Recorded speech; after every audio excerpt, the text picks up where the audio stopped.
Hola, bienvenidos a un nuevo capítulo del curso de Teoría Cuántica de Campos. Como veis en pantalla, hoy vamos a hablar de los estados coherentes, que es muy importante en óptica cuántica, tiene un rol muy importante también en Quantum Loop Gravity, pero la razón por la cual lo estoy explicando es que más adelante tendré que recurrir a ellos y por eso lo estoy haciendo ahora para que tengáis ya un sitio donde mirarlo. Así que abróchense los cinturones que empezamos.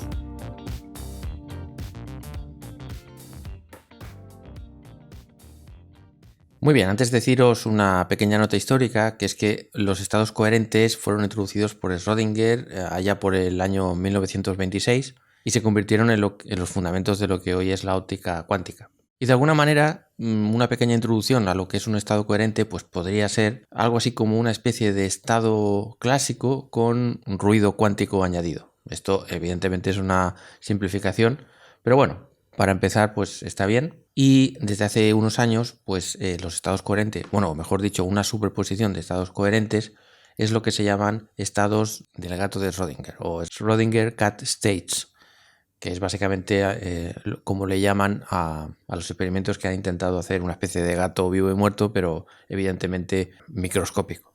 Pues nada, así que ya veis que los estados coherentes son bastante viejos en el tiempo, pero de muchísimo uso en la actualidad y muy importantes. Así que vamos para allá y vamos a definir exactamente lo que se entiende por un estado coherente. Y es básicamente un vector propio del operador A. Es decir, que si tenemos un estado, lo multiplicamos por A y da un número por el mismo vector, entonces este estado es lo que se llama un estado coherente. Claro, aquí tenemos que hacer una puntualización muy importante y es recordar que A daga no es A. Es decir, que A no es hermítico. Y eso quiere decir que estos números que hay por aquí podrían ser perfectamente números complejos.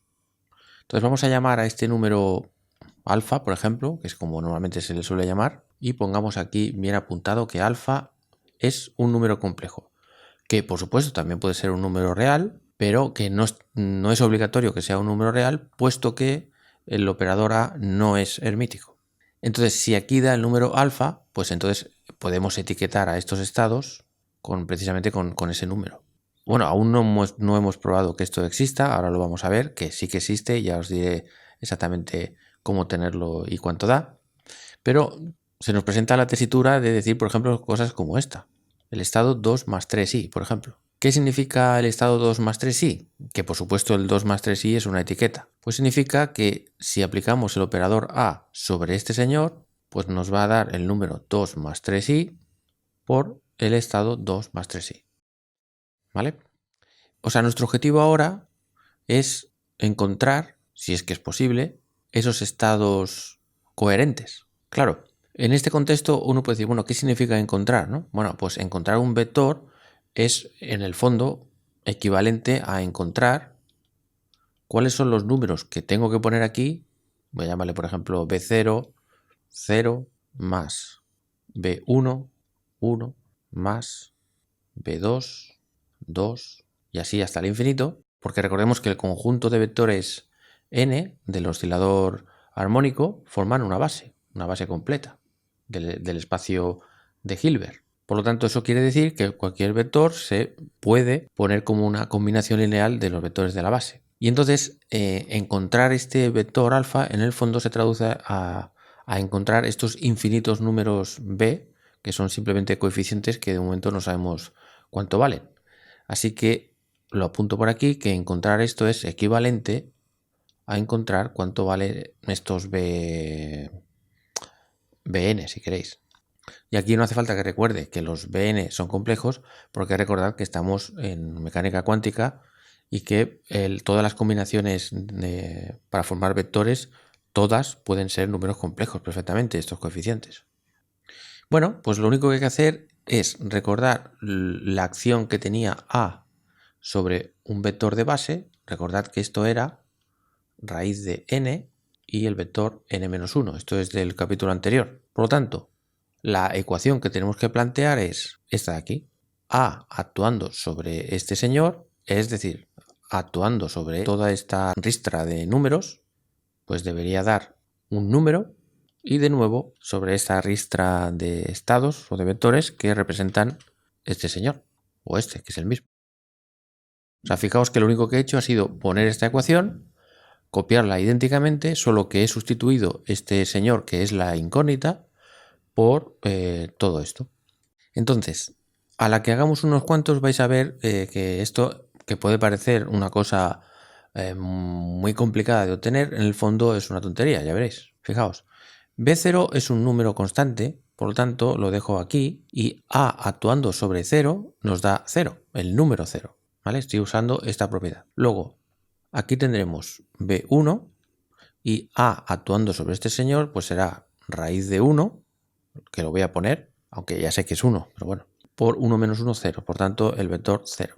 El siguiente será B2, lo dejamos exactamente igual, y A sobre el señor 2, pues será raíz de 2, y el señor 1. Y voy a hacer uno más, B3, raíz de 3, y el vector 2, más puntos suspensivos.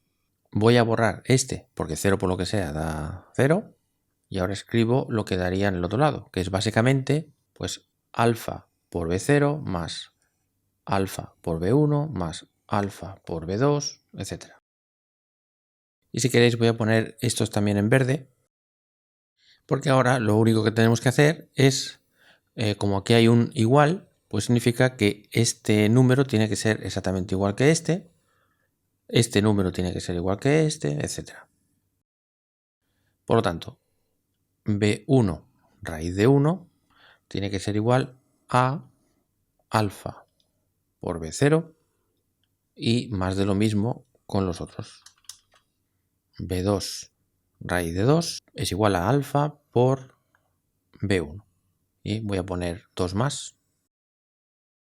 B3 raíz de 3, B2 y B4 raíz de 4 y B3, etcétera, etcétera, etcétera. Que esto es simplemente igualando estos señores. Perfecto. Entonces ahora lo único que tengo que hacer es decir, vale, B0 no sé lo que es, pero B1, despejando de aquí, vemos que es alfa B0 entre raíz de 1. Estoy mirando aquí, ¿eh?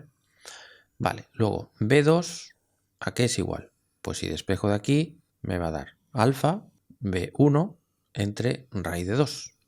Pero como sé lo que es B1, entonces borro B1 y pongo lo que es, que será básicamente pues alfa al cuadrado B0 dividido entre raíz de 2 por 1. Así que borro los pasos anteriores y pongo lo que he obtenido. Hago uno más, quito B2 y pongo lo que es, que eso básicamente lo que va a hacer es que esta alfa con esta alfa al cuadrado va a quedar alfa a la 3, aquí me va a quedar el B0 y a partir del 2 y el 1 voy a tener el 3 y ya se ve que eso se transforma o tiene toda la pinta de ser 3 factorial porque se va a ir añadiendo, por ejemplo, si hiciéramos este, pues sería añadiendo al 3, 2 por 1, pues un 4, etcétera, etcétera. Entonces, viendo esto, ya se ve que si tenemos, por ejemplo, el coeficiente Bn, esto nos va a dar alfa elevado a n, B0 y raíz de, fijaos, si aquí hay un 2, 2 por 1, si aquí hay un 3, 3 por 2 por 1, si hay un 4, ya os digo yo que va a aparecer a un 4 factorial, por lo tanto, n factorial. Y acabamos de solucionar el problema, porque podemos decir ya que este señor pues va a ser B0, 0, más B1, pero B1 es esto de aquí, más alfa al cuadrado B0 raíz de 2 factorial, etcétera.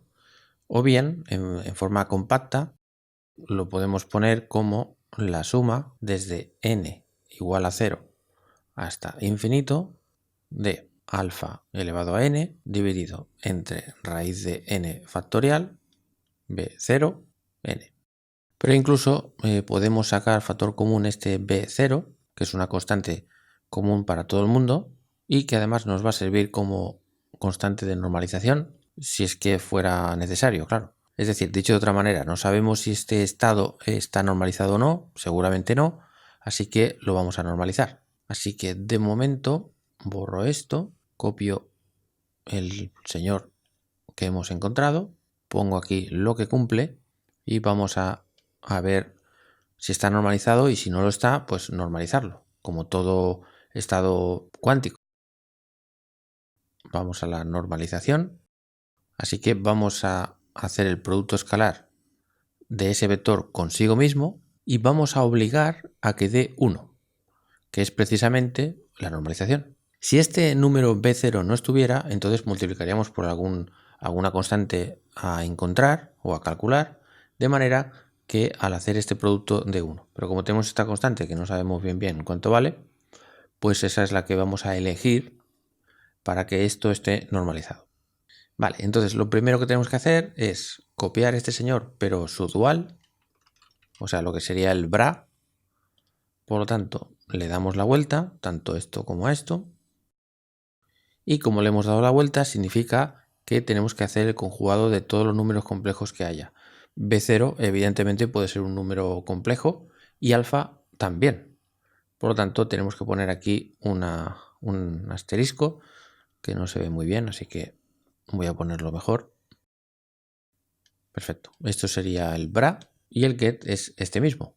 Pero como vamos a hacer un sándwich o un producto escalar, no podemos utilizar el mismo índice mudo. Entonces, si queréis, pues podemos llamar, por ejemplo, n a este índice y a este, por ejemplo, pues k, por ejemplo.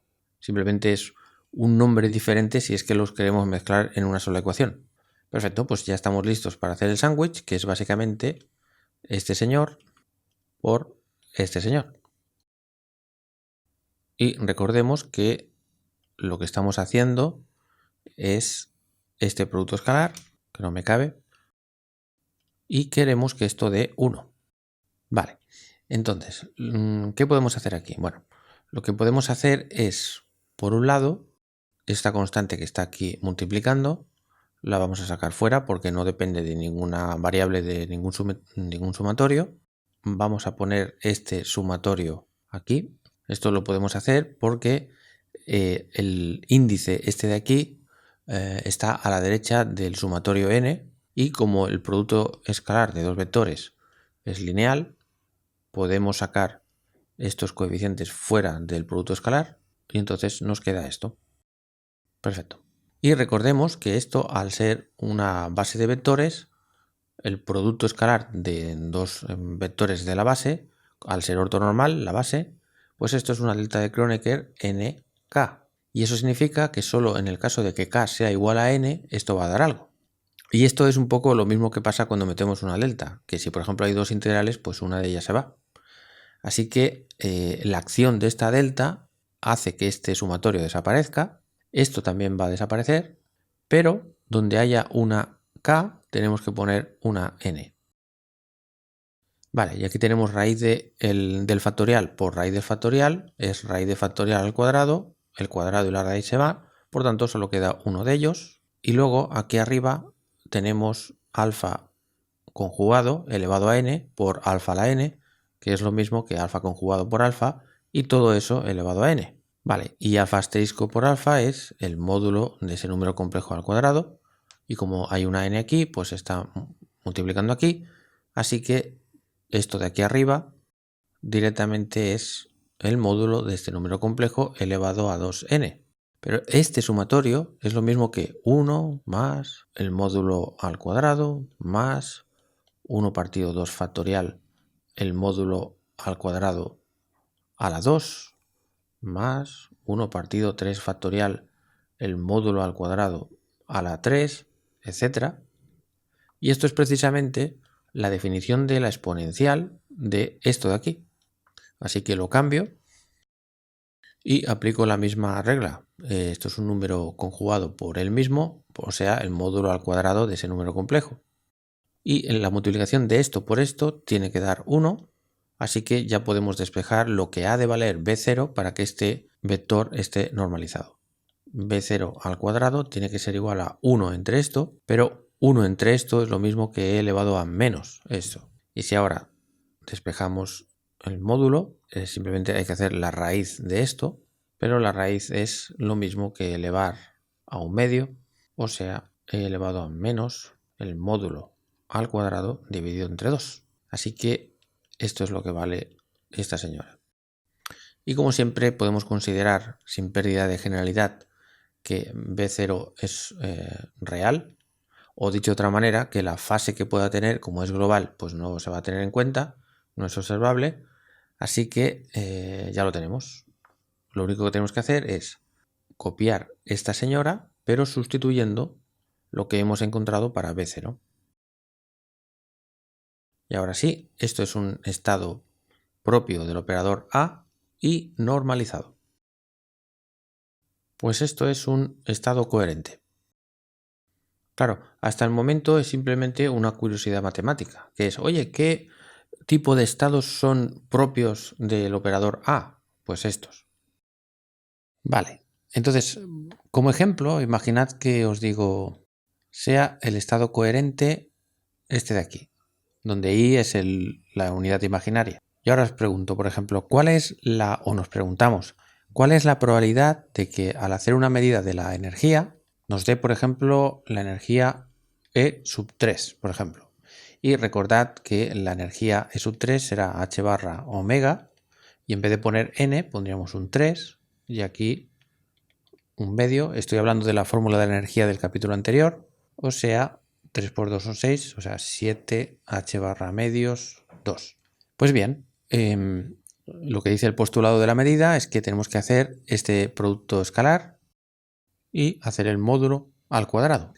Ese estado I pues es una superposición de infinitos términos n, de vectores n. Y claro, al hacer el producto escalar con el 3, el único que va a sobrevivir es el término 3, porque como la base es ortogonal, cualquier otro producto escalar va a dar 0. Por lo tanto, esto nos daría, en general, no para el I, sino para el alfa, pues e elevado a menos alfa módulo al cuadrado partido 2 y alfa elevado en este caso a 3 dividido entre 3 factorial y luego el módulo al cuadrado de este número. Y si en vez de 3 pues ponemos cualquiera, por ejemplo el n, pues lo mismo.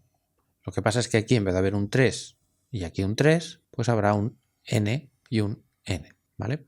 Pues esto sería la probabilidad, bueno, de hecho déjame ponerlo un poquito más, esto sería elevado a menos módulo al cuadrado de este señor alfa, este 2 se va con este 2 y aquí nos va a quedar el módulo de alfa elevado a 2n entre n factorial. Pues esta sería la probabilidad. Bueno, y basta, si queremos saber el del ejemplo, pues en vez de alfa ponemos una i y en vez de esta n, pues el 3, vamos. Entonces podemos hacer una representación de estas probabilidades. Vamos a llamar a esto, por ejemplo, Pn, la probabilidad de que al medir encontremos una energía dada por este número n. O si queréis, si estos son como niveles, pues la probabilidad de que dé energía de nivel 0 o de nivel 1, nivel 3, etc. Bueno, y aquí tenéis una representación, más o menos, o sea, esto es una función continua, pero en realidad tiene que ser una función discreta porque solo vale para los valores, o debería solo valer para los valores 0, 1, 2, 3, 4, etc. Pero bueno, para hacerlo en plan rápido, pues lo he hecho así para que se vea más o menos cómo varía esta probabilidad en función de lo que valga alfa. Bueno, concretamente el módulo de alfa, del número complejo. Entonces, esto es para 2.7, esto de aquí, por ejemplo, sería para 3.8, y si por ejemplo lo pongo para 7, pues entonces la función se va más para allá. Y fijaos que cuanto más grande sea el valor de alfa, pues más lejos está el nivel, en este caso alrededor de 50, y más se expande este señor. Porque fijaos, si reducimos de nuevo la alfa, el módulo de alfa, pues se vuelve más puntiaguda, ¿vale? O sea que de alguna manera esto sería, digamos, la distribución en torno a un cierto valor promedio por ahí. Pero es una superposición de muchos términos. Para ver esto que hemos visto en la gráfica, vamos a calcular el valor esperado para un estado coherente alfa del operador número, del cual hablamos en el capítulo anterior. Recordad que el operador número, actuando sobre un estado, nos devuelve ese número o la etiqueta n de ese nivel. Y recordad también que el operador número se definía como a daga a. Vale, pues vamos a hacer el truco de darle la vuelta a este señor Por tanto, A daga se convierte en A y el señor alfa bra se convierte en ket, pero claro, es porque le hemos dado la vuelta, así que tenemos que volver a escribir esto para el lado izquierdo. El lado derecho lo dejamos exactamente igual y ahora podemos decir, vale, pero yo sé cómo actúa este señor sobre alfa. Lo tenemos por algún sitio aquí, lo tenemos justo aquí. Esto da el número alfa por el señor, el vector alfa. Y esto también, alfa por el señor alfa. Entonces, cuando le damos la vuelta a esto de aquí, es decir, hacemos el traspuesto conjugado, este señor retorna a su posición original, siendo un bra, y esto se transforma en el conjugado de este número complejo. Este señor se queda igual y este señor también. Y ahora esto es un número, concretamente es el módulo al cuadrado de este número complejo, que como es un número sale fuera del producto escalar, y alfa escalar con alfa da 1, que es justamente lo que hemos visto hace un momento, que estos estados están definidos o están normalizados. Así que este valor esperado es esto de aquí. Y esto lo que nos dice es el promedio, digamos, o sea, si hacemos una medida de en qué nivel está el estado alfa, o cuál es el nivel más importante o más preponderante en la superposición, pues nos da proporcional a alfa. Es decir, que cuanto mayor sea el módulo de este número complejo, más nivel estamos subiendo, que es precisamente lo que se veía en la gráfica. Y si queremos calcular esto otro, este señor al cuadrado, para calcular la varianza, bueno, pues esto de aquí será n por n, o sea, a daga a, y aquí podemos ver que este señor sobre este señor da alfa, alfa, y luego podemos ver que este señor de aquí va a dar, aparte del daga, nos va a dar a con alfa, que esto va a ser alfa, alfa. Por lo tanto, poniendo esto en su lugar otra vez, es decir que, bueno, recordemos que esto está con el traspuesto conjugado, por lo tanto, si devolvemos a su posición, pues esto va a dar alfa asterisco. Luego tenemos este a y a daga que no lo hemos tocado aún para nada. Y luego tenemos este señor que hemos visto que da alfa con alfa. Por lo tanto, este alfa asterisco con este alfa sale fuera, por ser ya un número, y entonces nos queda a daga. Por lo tanto, borro todos los pasos intermedios y recordemos el corchete, perdón, el conmutador a con a daga, que esto era igual a 1, lo cual quiere decir que a daga menos a daga a, que lo paso al otro lado, ¿vale? Por tanto, esta expresión ya la utilizamos en el capítulo anterior y esto lo que nos permite es decir que entonces alfa multiplicado por 1 más a daga a nos va a dar con este 1 alfa con alfa, está normalizado, por tanto nos dará 1 y luego nos da alfa a daga a, pero esto es precisamente n y ya lo hemos calculado aquí, lo hemos calculado justamente aquí. Así que esto de aquí nos da alfa al cuadrado. Por lo tanto, en conclusión tendremos el alfa módulo al cuadrado que ya teníamos y esto es pues este 1 más este señor, o sea, módulo de alfa al cuadrado más módulo al cuadrado, pues es módulo a la cuarta. Perfecto. Y entonces ahora ya podemos calcular, bueno, si queréis primero la varianza de este operador n para un estado alfa, o un estado coherente. Recordad que esto se definía como el valor esperado de este operador al cuadrado menos el valor esperado de este operador al cuadrado, pero fuera. Entonces simplemente sustituimos, esto nos va a quedar este señor al cuadrado más este señor a la cuarta menos este señor, que es este señor al cuadrado, por tanto a la cuarta. Esto se va con esto y nos queda esto de aquí. Y ya en la desviación estándar del operador n, si el sistema está descrito por un estado coherente alfa, pues va a ser igual a la raíz de la varianza, o sea, a el módulo de este señor. Es decir, que el grosor, digamos, de la distribución de probabilidad crece con el módulo de alfa. Por tanto, si alfa es pequeño, entonces la distribución de probabilidad será algo así, pero si alfa es grande, entonces la dispersión de esta probabilidad es más grande, porque recordad que la sigma esta nos dice más o menos cuánto de ancha, digamos, es la distribución. Y como curiosidad deciros que en los casos en los que una distribución de probabilidad tiene que el promedio de esa distribución, llamo X, no porque sea la posición, sino entendiendo una variable aleatoria, ¿no? Bueno, pues si el promedio de la variable aleatoria coincide con la varianza de esa variable aleatoria, pues esta distribución se llama distribución de probabilidad de Poisson, que se descubrió hace unos cuantos siglos por Poisson, precisamente, y que describe unos procesos muy interesantes. Pero bueno, esto es solo curiosidad, así que vamos a guardar esta información por aquí. Esta también. Muy bien, y ahora vamos a una de las propiedades más importantes de un estado coherente, que es lo que podríamos denominar saturación del principio de Heisenberg. Bueno, la palabra saturación aparece en muchos contextos de la física. En este caso me refiero a saturación por el hecho de que ya sabéis que el principio de Heisenberg nos dice que sigma x por sigma p es mayor o igual que un cierto conmutador, tal, pero con respecto a estas variables x y p, pues es mayor que h barra medios. Entonces, cuando digo que satura o que hay una saturación, en este contexto significa que no es mayor o igual, sino que es justamente igual.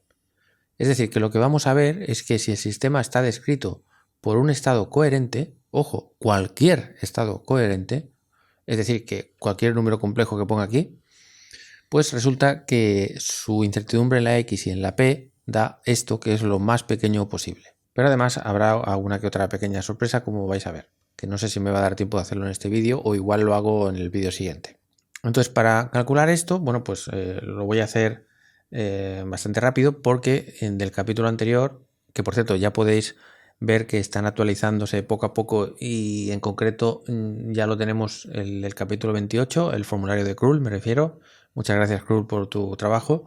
Pues ya lo tenemos y ahí en la fórmula 28.2 podemos ver que Q, que en este caso vamos a llamarle X para que quede claro que estamos hablando de la posición X, pues eso, 28.2, podemos ver que Q es, o X, perdón, H barra partido 2m omega raíz A más A daga y P también, pero P la vamos a utilizar justo después, así que vamos a empezar con esta. ¿Y qué es lo que quiero hacer? Pues demostrar que el principio de Heisenberg se satura y para eso vamos a calcular sigma x y luego sigma p y ver qué ocurre esto. Entonces, para calcular sigma x, en este caso es la fórmula 26.3, que nos dice que para calcular sigma de cualquier operador, en este caso de x, tenemos que hacer la raíz de el valor esperado de x al cuadrado menos el valor de x y cuando hayamos acabado hacer el cuadrado y luego la raíz. Vale, vamos a ver cómo calcular esto. Como tenemos x en función de a y daga, vamos a hacer el sándwich con un estado coherente cualquiera, ¿vale? Y como x es esto, pues entonces esto lo podemos sacar factor común y ya pongo directamente lo que va a dar. Este sándwich de alfa con alfa nos va a dar aquí alfa con alfa y aquí también alfa con alfa, actuando a por aquí y a daga por aquí. Entonces a con alfa nos da alfa alfa, por lo tanto, y alfa con alfa es 1, es decir, que nos da alfa directamente.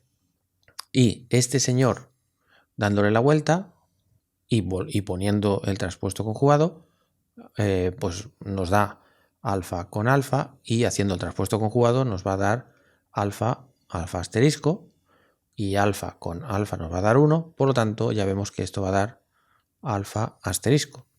Perfecto. Y ahora vamos a hacer lo mismo, pero con x al cuadrado. Así que vamos a ver el operador x al cuadrado que nos va a dar.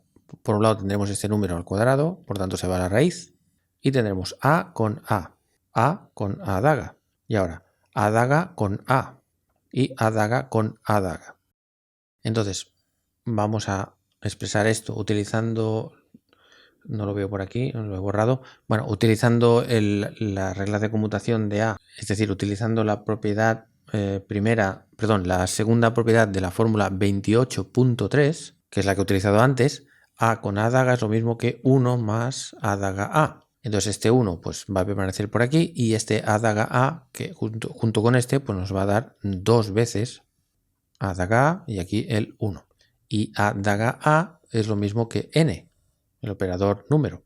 Entonces ahora si calculamos el valor esperado de A al cuadrado estando en el estado coherente alfa, una de estas A's me va a dar una alfa y luego la otra A, otra alfa, por tanto esto será alfa al cuadrado y luego el producto escalar de alfa con alfa vuelve a dar 1.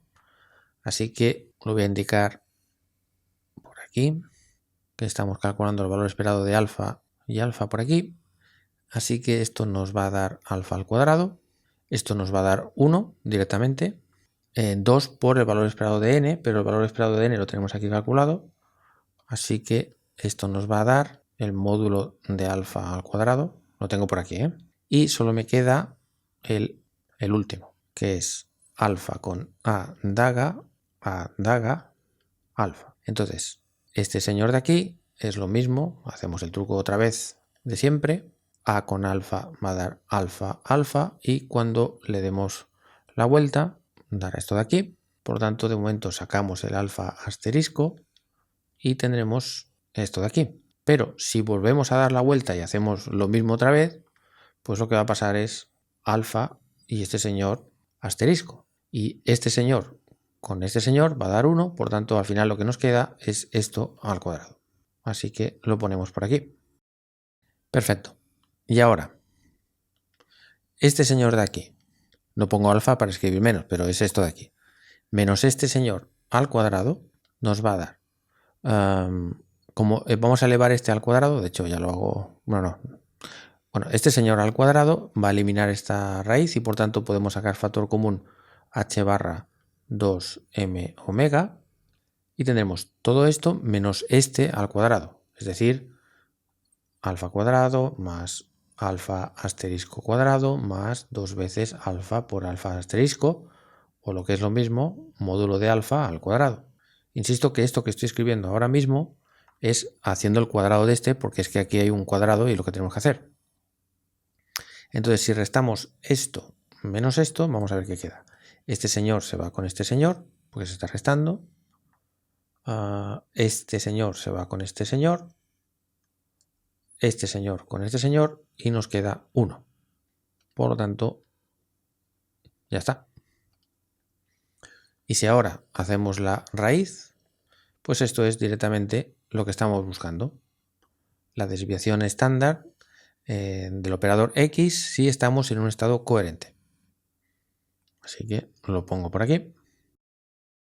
Y ahora pongo como ejercicio, que este ejercicio será muy bueno para que practiquéis y que realmente aseguréis que se está entendiendo todo, pues pongo como ejercicio pues lo que me falta, que es simplemente ver que sigma p va a dar m h barra omega dividido entre 2 raíz. Este sería el ejercicio.